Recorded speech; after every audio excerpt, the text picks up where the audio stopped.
O Consello da Xunta impulsa investimentos clave, 2 millóns de euros para crear vivenda pública en Ourense, axudas para recuperar o marisqueo en Noia, máis inspectores para axilizar baixas médicas e plans para impulsar 70 empresas tecnolóxicas.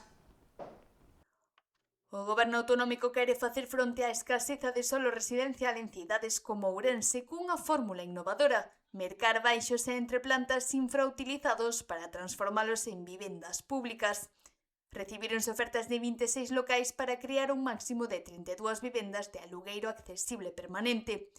Esta estrategia mobilizará 2 millóns de euros co obxectivo de revitalizar comercial e socialmente as áreas urbanas degradadas. Cal é o obxectivo desta OPA de locais en Ourense? Pois moi sinxelo, comprar esos locais que están agora mesmo en desuso, transformalos en vivenda, rehabilitalos como vivenda de promoción pública, as calificaremos como vivendas de promoción pública, con protección permanente, e serán adxudicadas en réximen de alugueiro a inscritos no rexistro de demandantes do Concello de Ourense. 2 millóns de euros que agotamos, rematou o prazo o 31 de maio deste ano 2026 e o informe que hoxe aprobamos en Consello da Xunta desvela que foron 26 os locais presentados que darán lugar a lo menos 32 novas vivendas de promoción pública a falta dun estudio máis pormenorizado.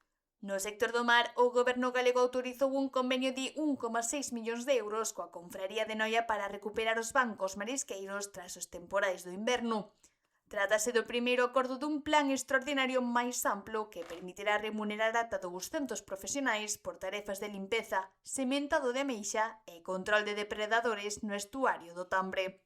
Un convenio, o primeiro, coa Confraría de Noia para a restauración dos hábitats mariños e das zonas de produción marisqueira, por valor de 1,6 millóns de euros. Xa digo que é o primeiro, o aveiro deste plan, vai ter unha duración de 2 anos, afecta ata 200 persoas mariscadoras e que poderán recibir unha remuneración de ata 700 euros por participar nestas accións, que serían entre 10 e 12 días ao mes, mentras os bancos estén pechados.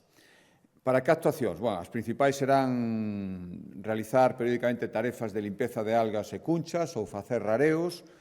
Tamén unha embarcación vai percorrer cada semana a zona para eliminar especies depredadoras. O obxectivo é retirar ao redor de 1.000 kg de estrelas de mar e caranguesos e, ademais, sementar 10 millóns de unidades de ameixa.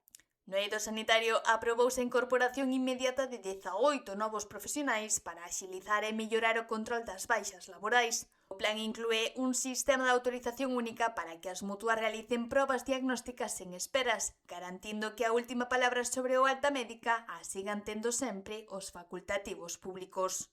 Reforzar a inspección sanitaria con 18 novos profesionais adicados especificamente a estas tarefas, a dar resposta ás medidas de mellora da xestión das baixas laborais que a Xunta de Galicia quere levar a cabo.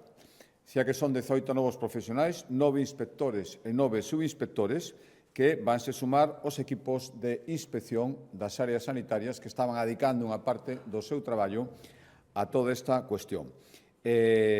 Esta contratación vai supoñer ao redor de 3 millóns de euros durante os próximos 3 anos da súa vixencia. Por último, Galicia quere consolidar o seu 6º posto nacional en empresas innovadoras coa creación de 3 novas Business Factory para os sectores de biotecnoloxía, a saúde e a enerxía. Estas aceleradoras impulsarán 70 novos proxectos empresariais ata o ano 2028, grazas a unha mobilización económica de 14 millóns de euros en colaboración cos clústeres privados. Dado o éxito deste tipo de iniciativas, o acollemento que están tendo, o que fixemos hoxe foi acordar a posta en marcha de 3 novas aceleradoras empresariais en 3 ámbitos estratégicos: a biotecnoloxía, a saúde e a enerxía.